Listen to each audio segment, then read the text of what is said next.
नमस्कार मित्रों, मैं Neeraj Saxena, physics faculty. Last lecture यानी पिछले लेक्चर में विभव विभवांतर ये क्लोज किया है, चैप्टर क्लोज नहीं किया है।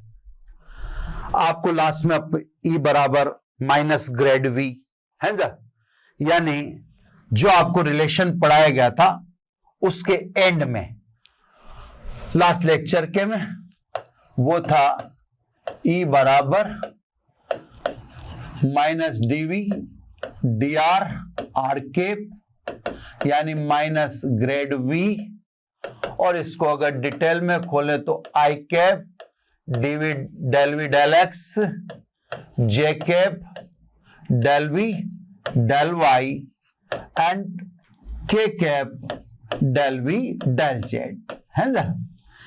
ये पिछले लेक्चर का लास्ट टॉपिक रहा। मैंने आपसे कहा था कि ये ग्रेडियंट जो है यानी प्रवणता जो है, इसमें आंशिक अवकलज जो है इसको न्यूमेरिकल के द्वारा एक्सप्लेन कर दिया जाएगा। तो सब आज ये लेक्चर न्यूमेरिकल के नाम है लगभग। तो सबसे पहले तो मैं उस अंतिम टॉपिक के न्यूमेरिकल ले लेता हूं, फिर जनरल अपन एनसीईआरटी पे आ जाएंगे, है ना।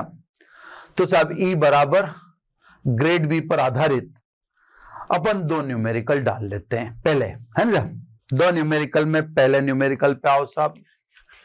पहला न्यूमेरिकल सिंपल क्वेश्चन है, यदि किसी बिंदु पर विभव V बराबर x square 2y minus z square है। किसी बिंदु पर विभव V बराबर x square plus 2y minus z square है, तो इस बिंदु पर विद्युत क्षेत्र का मान बताओ। तो पहली बात तो जो ऊपर जो फॉर्मूला अपन ने लिखा है वो उसी बिंदु पर विद्युत क्षेत्र बता देगा जिस पर आप विभव बता रहे हो। क्लियर सर, है ना। तो साहब विभव आपने बता दिया, मेरे को विद्युत क्षेत्र बताना है। अब देखो छोटा छोटा बात में समझो, विभव फलन है साहब एक्स वाई जेड का, V में तीनों है, तो स्वाभाविक है ये इस वाले रूप से सोल्व होगा। ठीक है ना। इसको इक्वेशन नंबर 1 दे दूं ताकि फॉर्मूला मेरे को बार बार नहीं लिखना पड़े। तो ये इस वाले रूप से सोल्व हो। ये मतलब जनरल एक बात देखनी चाहिए आपको कि साहब पहले कोई सवाल जो आपको दिया जा रहा है उसमें देखो V किसका फलन है, फिर वो इससे होगा।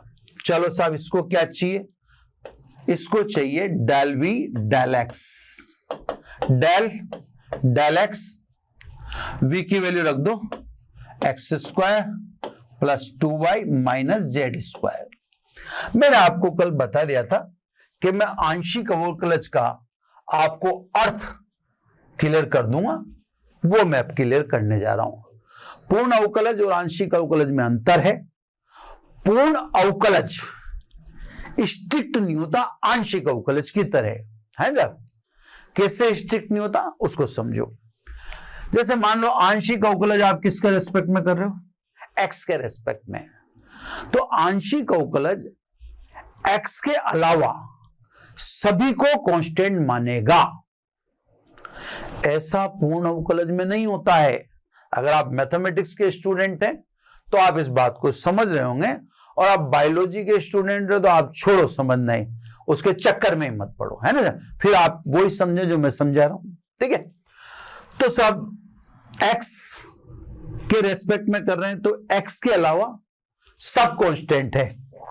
x का रेस्पेक्ट में कितना 2x, बाकी y का 0, z का 0।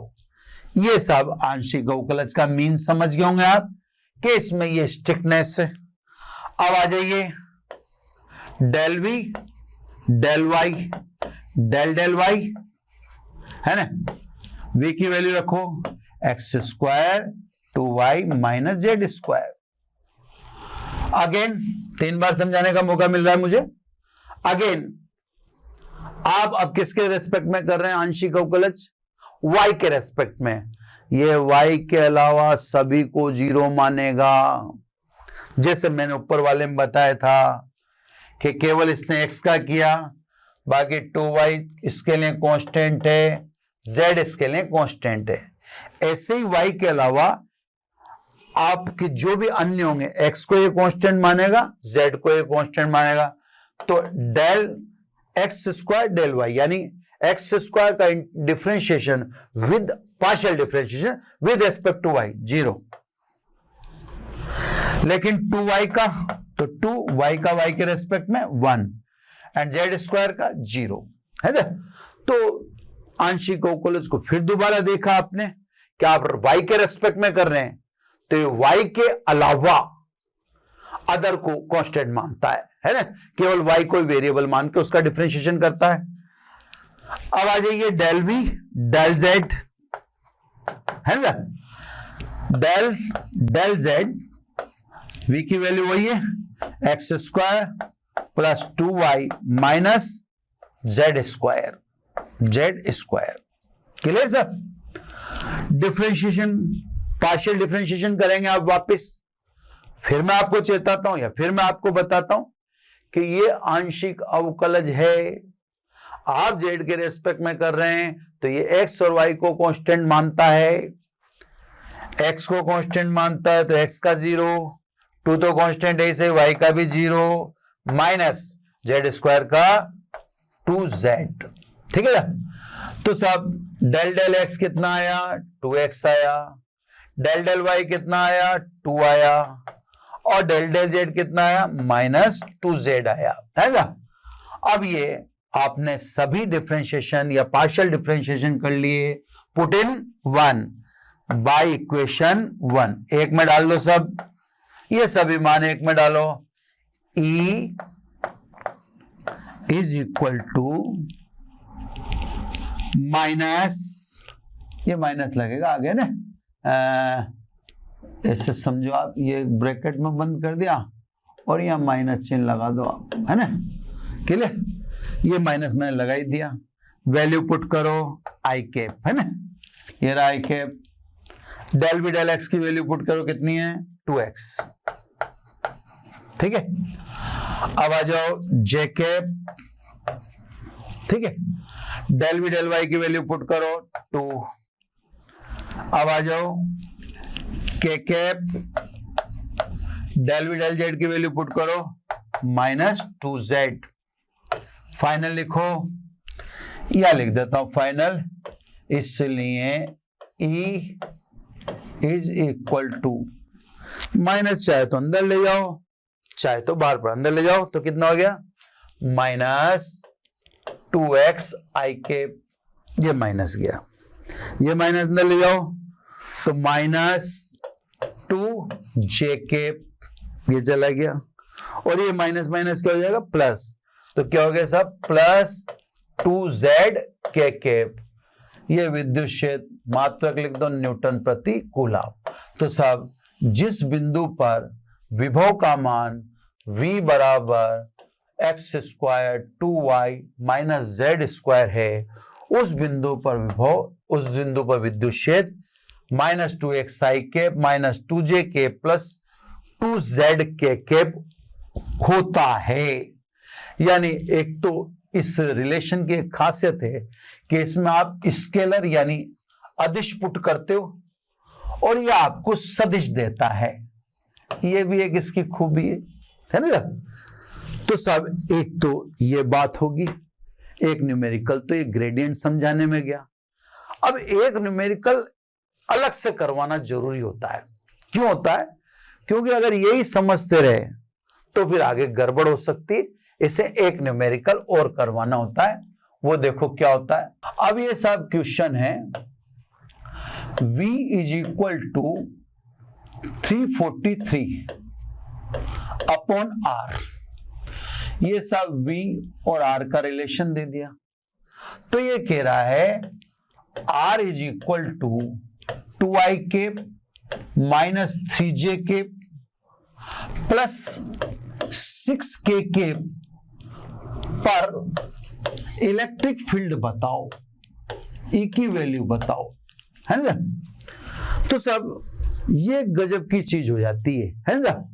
ये वाली चीज जो है ये अलग ही चीज, अलग लेवल पे ले जाती है, और उसकी वजह से इस सवाल को करना पड़ता है। अगर हम मान लो उसी को या उसी को देखते तो अभी भी आप क्या सोचोगे कि ये सब ले दे के किससे आएगा, आपकी थॉट रहेगी कि सब इसी से आएगा। मैंने आपको पहले भी कहा था कि पहले ये देखना v किसका फलन है ना। अब आप देखो वहां पर v स्मॉल r का फलन है, v related to small r, या v रिलेटेड टू xyz। तो v रिलेटेड टू xyz है तो ठीक है, फिर यही लेना पड़ता है, क्लियर है ना। लेकिन अब यहां पर अगर देखें तो यहां मैं लिख देता हूं, मैं सब चलो वहीं लिखूं, नहीं तो फिर ठीक नहीं लगता भी ज्यादा है ना। वहीं लिख के दिखाता हूं मैं आपको। यहां v फलन है r का, इसलिए फॉर्मूला बेसिक वाला ही काम में लेना। बेसिक वाला मतलब जो हमेशा परमानेंट है। वास्तविकता तो यही है, रियलिटी तो यही है, सच तो यही है। वो तो ठीक है जहां v xyz का फलन हो जाता है तो वहां हमें गेयर चेंज करना पड़ता है ना। रियलिटी तो यही है, सत्यता तो यही है। तो पहले आप ट्रुथ पर फोकस रहो, आप सही चीज तो यही है ना।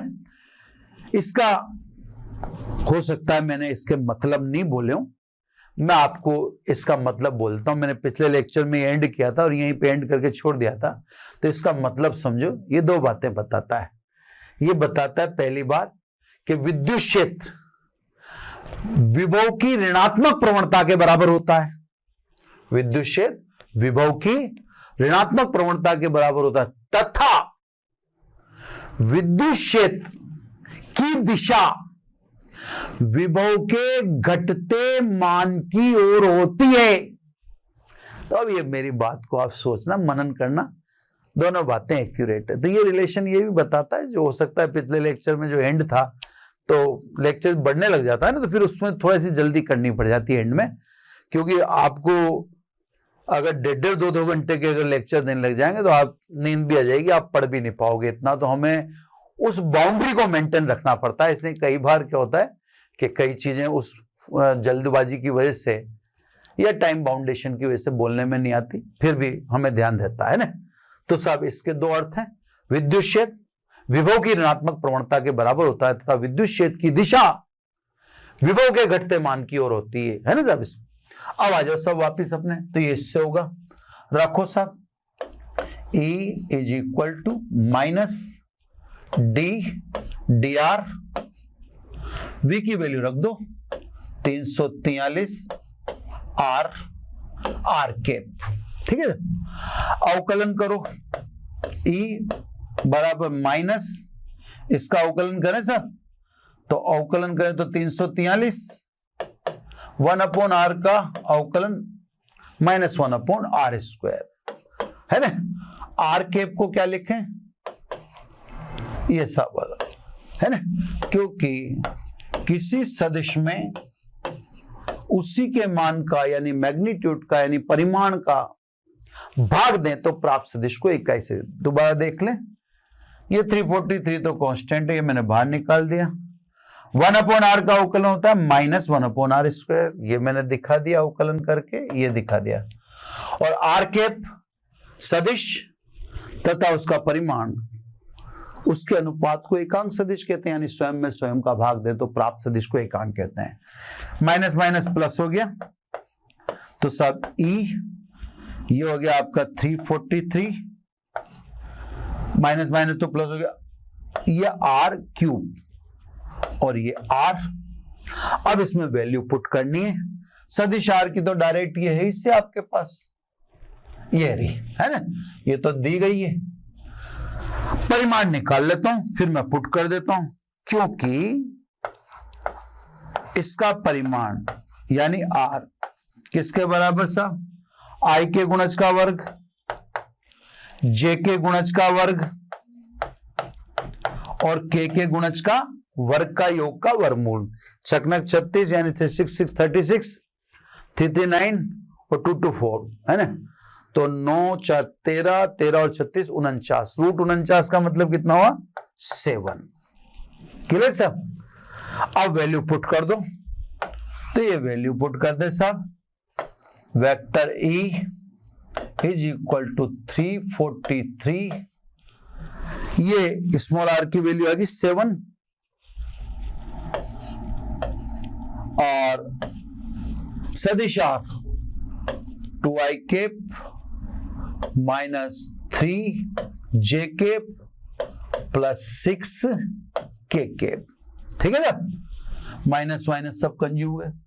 7 7 49 7 343, तो 7 का क्यूब 343 के बराबर तक कट गया। इसलिए इस बिंदु पर 2i cap minus 3j plus 6j cap पर विद्युत क्षेत्र का मान हुआ 2i cap minus 3j cap plus 6k cap newton per coulomb. ठीक है ना। तो ये लास्ट लेक्चर था, उस पर बेस्ड न्यूमेरिकल ये ले लिए। ठीक है ना। अब मैं न्यूमेरिकल ले रहा हूं विभव विभवांतर के, एनसीईआरटी वाले। ये जरूर ध्यान रखना कि जो मैं न्यूमेरिकल ले रहा हूं वो एनसीईआरटी के ही हैं। ऑर्डर आगे पीछे हो सकता है क्योंकि book to book question number में थोड़ा वेरिएशन हो सकता है, लेकिन अपन एनसीईआरटी के ही अब विभव विभवांतर के न्यूमेरिकल ले रहे हैं। ठीक है। इसमें अब क्वेश्चन नंबर 1 मैं ऑर्डर बता रहा हूं, ये पहला क्वेश्चन ही है। मेरे पास जो बुक है उसमें पहला दिख रहा है। आप जो ये क्वेश्चन तो है क्योंकि ये एकेडमिक में 12th में आया हुआ न्यूमेरिकल भी है। ये न्यूमेरिकल कहता है 5 × 10 की पावर -8 कूलम एंड -3 × 10 की पावर -8 कूलम। एक आवेश बताया इसने 5 × 10 की पावर -8 कूलम पॉजिटिव है। दूसरा आवेश बताया इसने -3 × 10 की पावर -8 कूलम, दूसरा आवेश नेगेटिव है। ये दो आवेश 16 सेंटीमीटर दूर स्थित हैं। इन दोनों के बीच की डिस्टेंस 16 सेंटीमीटर बता दी।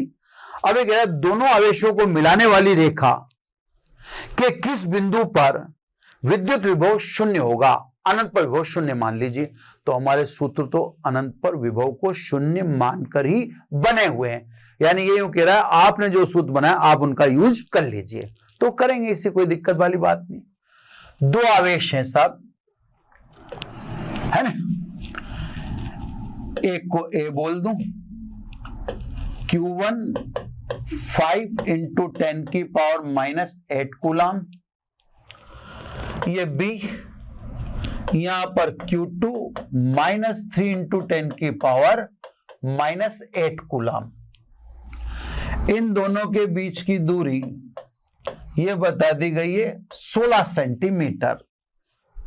अब ये कह रहा है आवेशों को मिलाने वाली रेखा पर वह बिंदु बताइए जहां विभव 0 हो। देखो पहले इसके 3 आंसर हो सकते हैं। पहले वो मैं कराऊंगा जो आपको एग्जाम में करना है, फिर मैं उसके अलावा एक और संभावना व्यक्त करूंगा, तीसरी संभावना में व्यक्त नहीं करूंगा, आपको निकालनी है ना। देखो सर, मान लीजिए मैंने बिंदु माना ए से x दूरी पर, तो स्वाभाविक है b से दूरी कितनी होगी 16 - x। मैंने बिंदु P लिया, पी लिया का मतलब ड्रिंक कर लिया, नहीं, पी लिया मतलब बिंदु का नाम P है। तो स्वाभाविक है उसकी ए से दूरी x है, तो b से दूरी 16 - x होगी। इस बिंदु P पर विभव 0 है। ठीक है ना। तो साहब ये वह बिंदु है जहां पर विभव 0 है। P पर विभव के कारण कौन कौन है, एक तो Q1 के कारण विभव और एक Q2 के कारण। तो P पर विभव 0 का मतलब A के कारण P पर विभव और B के कारण P पर विभव का योग 0 होना चाहिए, क्योंकि विभव P पर और किसका होगा, A के कारण और B के कारण। ठीक है ना। A के कारण विभव बोलो K Q1 आवेश चिन्ह सहित रखना होगा, है ना। और आवेश से बिंदु की दूरी Q upon R, तो आवेश से बिंदु की दूरी कितनी है x। ये तो साहब आपने VA निकाल दिया। अब VB की बात आओ, जिसके कारण वो आवेश Q2 उससे बिंदु की दूरी कितनी है 16 माइनस एक्स बराबर 0। अब इनको शिफ्ट कर दो, Q1 की वैल्यू रख दूं मैं 5 इंटू 10 की पावर माइनस 8 अपॉन x, इसको उधर शिफ्ट करूं K। अब देखो Q2 माइनस है, ये उधर जाएगा तो माइनस होगा, और ये माइनस माइनस क्या हो जाएगा प्लस। तो इसको मैं लिख दूं 3 इंटू 10 की पावर माइनस 8 16 माइनस एक्स। यहां एक बार और समझ लेना, कंफ्यूज मत होना भाई, मैंने शिफ्ट किया है तो ये उधर जाता तो माइनस होता, Q2 का मान मैं रख रहा हूं तो वो भी माइनस है, तो माइनस माइनस क्या हो गया प्लस, है ना। तो मैंने माइनस चिन्ह लगा, इसका मतलब समझ जाओ कैसे क्या खत्म। ऊपर ये क्रॉस मल्टीप्लाई कर दें, या 10 की पावर माइनस 8 से 10 की पावर माइनस 8 खत्म। 16 माइनस एक्स 5 से मल्टीप्लाई होगा, ये 3 से क्रॉस मल्टीप्लाई करो साहब, क्रॉस मल्टीप्लाई में 3x, ये क्लियर। इसको इससे करें 16 पंजे 80, 16 पंजे 80 माइनस 5x है ना। पेन मेरे को थोड़ा सा ब्राइटनेस कम लग रही है, तो कितना आ गया ये eight x is equal to 80, यानी x is equal to 10 centimetre. तो साहब ये जो बिंदु है ये 10 सेंटीमीटर दूर होगा, किससे साहब x से। क्लियर। बिंदु को अपन बाहर भी ले सकते हैं, तो अगर मैं बिंदु बाहर लूं तो बिंदु बाहर लेने से क्या होगा उसको अपन देखते हैं ना। यस कंटिन्यू, है ना। बिंदु को अपन इन दोनों के मध्य न लेके बाहर भी ले सकते हैं। देखो अब ध्यान से देखिएगा आप, ये मैंने बिंदु, पेन चेंज कर लूं मैं, ये बिंदु मैंने B से ले लिया y दूरी पर बिंदु Q। अब बहुत ध्यान से समझना साहब, है ना। मैं कलर एकदम बिल्कुल अलग ले लेता हूं। ये साहब बिंदु x से ले लूं, चलो साहब इस बिंदु की दूरी मैंने x से ले ली y, है ना। यहां दिखा देता हूं, उधर थोड़ा सा गैप आ रहा है, वो आंसर तो आएगा ना उधर वाला ऊपर तो, है ना। अब ये दूरी y है, तो ये दूरी कितनी होगी साहब y माइनस 16, है ना। कहीं कचरा तो नहीं हो रहा ना। थोड़ा सा मैं इस कचरे को खत्म करने की कोशिश करता हूं, यहां से ये मिटा देता हूं ना, ताकि क्या है वो आपको चीज बिल्कुल क्लियर दिख जाए। ये मैं इसका यहां पे लिख देता हूं, यहां पर, है ना, 8x इज इक्वल टू 80। तो फिर वो कंटिन्यू हो गया। अब आ जाओ वापिस सवाल पे जुड़ के। ये सब मैंने बिंदु ले लिया A से y दूरी पर। पहले तो मैंने दोनों के बीच में लिया था, अब मैंने दोनों के बीच में नहीं लिया, बाहर ले लिया।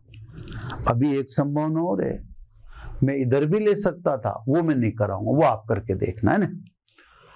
अब A से ये दूरी y है, तो B से ये दूरी कितनी होगी y माइनस 16 होगी, क्योंकि ये 16 सेंटीमीटर है, तो वो दूरी कितनी बची फिर y में 16 घटा दो। अब देखो ये दूसरा मेथड, VQ, Q पर किस किस के कारण विभव, A के कारण और B के कारण 0 है। तो मान लीजिए Q पर विभव 0 है, जैसे अपन ने भी P पे माना था, है ना। Q पर विभव 0 है, तो Q पर विभव किस किस के कारण, A के कारण और B के। अब A के कारण विभव बताओ, K Q1, और आवेश से बिंदु की दूरी कितनी लिख दूं y, प्लस K Q2, और आवेश से बिंदु की दूरी कितनी लिख दूं y minus 16 is equal to 0। K ये मैंने लिख दिया 5 इंटू 10 की power minus 8 upon y। Clear. अब इधर आ जाओ, इसको उधर शिफ्ट कर दूं। K वही मैंने आपको बताया था यहां पर कि माइनस से उधर जाएगा तो माइनस माइनस क्या हो जाएगा प्लस, तो यहां लिख दो 3 इंटू 10 की पावर -8 अपॉन y माइनस 16। 10 की पावर -8 कैंसिल हो गया, k कैंसिल हो गया, क्रॉस मल्टीप्लाई करो, 3y is equal to 5y minus 80, यानी 2y इज इक्वल टू 80। इसको सोल्व करके देख लो, तो 2y इज इक्वल टू 80, यानी y is equal to 40 centimetre. तो साहब ए से 40 सेंटीमीटर दूरी पर भी विभव शून्य होगा, ए से 10 सेंटीमीटर दूरी पर मध्य में भी विभव शून्य होगा, और आप अगर इधर भी कोई बिंदु लें तो ले लें, कोई दिक्कत होने वाली नहीं है। आंसर आपका एक और आ जाएगा। तो आपसे अगर पूछे तो आप तो दोनों के बीच वाला बिंदु पे आंसर बताना, और चक्कर में आप मत पड़िएगा। लेकिन मैं बता रहा हूं कि एक आवेश के कारण विभव मध्य में भी शून्य हो सकता है, बाहर भी शून्य हो सकता है, और बाहर इधर भी शून्य हो सकता है। यानी इसके कितने आंसर हो सकते हैं? इसके 3 आंसर हो सकते हैं। ये क्वेश्चन नंबर 1 है ना।